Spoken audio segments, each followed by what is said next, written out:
আসসালামু আলাইকুম আশিক ভাই। ওয়ালাইকুম আসসালাম। এটা কিটা ধরে খেরে রইছে ভাই এটা তো একটা 10 তলা বিল্ডিং ভাই। প্ল্যান? জি জি, এটা 3D, এটার বাড়িটার ছবিটা আর কি। আচ্ছা, তো এটা দিয়ে কি হইব? এইখানে আপনার প্রায় 40 শতক জায়গার ভিতরে একটা 10 তলা এখানে বিল্ডিং হবে। এই জায়গাটা, এই যে খুব সুন্দর একটি জায়গা। আচ্ছা, এনে এই মেইন রাস্তার সাথে জায়গা, সাথে 10 ফিট ড্রেন, 10 ফিট পরে আবার বিল্ডিং, মানে ড্রেনের পরে আর 10 ফিট জায়গা ছেড়ে যায় এরপর বিল্ডিং।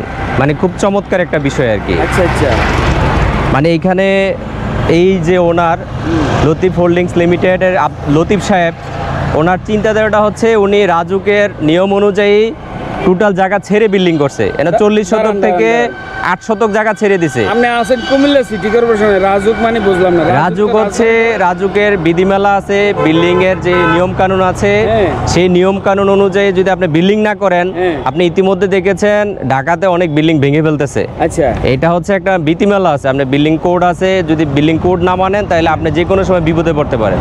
আচ্ছা, সিটি কুমিল্লা সিটি কর্পোরেশনের আলাদা একটা নিয়ম আছে, নিয়ম বিধিমালা সবই আছে, কিন্তু না চেঞ্জ হওয়ার সম্ভাবনা নাই। আমরা তো আসলে নিয়ম সবাই জানি কিন্তু নিয়ম মানি না, এটা হচ্ছে সমস্যাটা আর কি।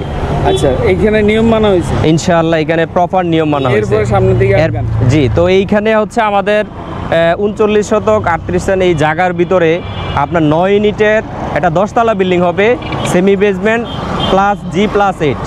ঠিক আছে, এইখানে আমাদের এই বিল্ডিংটার চতুর্দিকে জায়গা ছাড়া আছে প্রায় 8 শতক।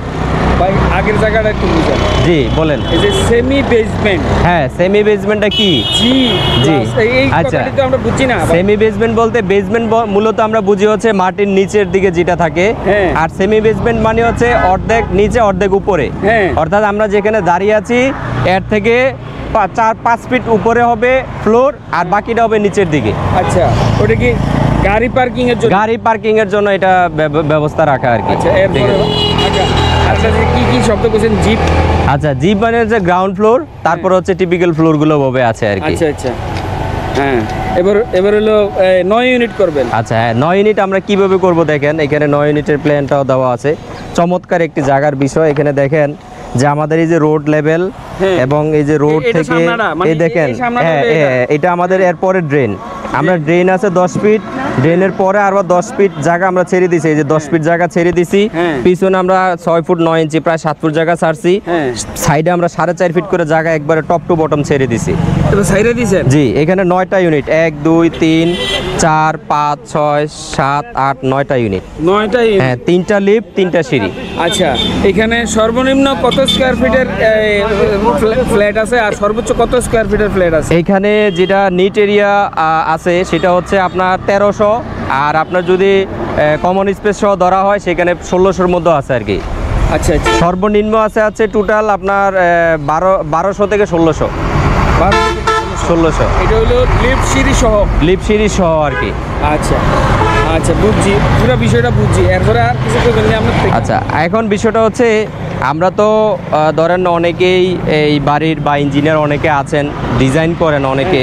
আসলে আপনাকে বুঝাইতে হবে যে একটা বাড়ির নিয়ম কানুন বা যে নিয়ম আছে এই নিয়ম অনুযায়ী ডিজাইন করলে আপনার পরবর্তী সময়ে একটা ফায়ার সার্ভিস বা একটা ধরেন আপনার কোনো কারণে বিল্ডিং ভিতরে, সেক্ষেত্রে যাতে একটা ফায়ার সার্ভিস একটা গাড়ি যাইতে পারে সেজন্য সর্বনিম্ন 20 ফিট রোড রাখা, বিল্ডিংয়ের সামনে জায়গা ছেড়ে করা, এটা কিন্তু হচ্ছে যে গ্রাহকরা এখানে থাকবে তাদের সুবিধা।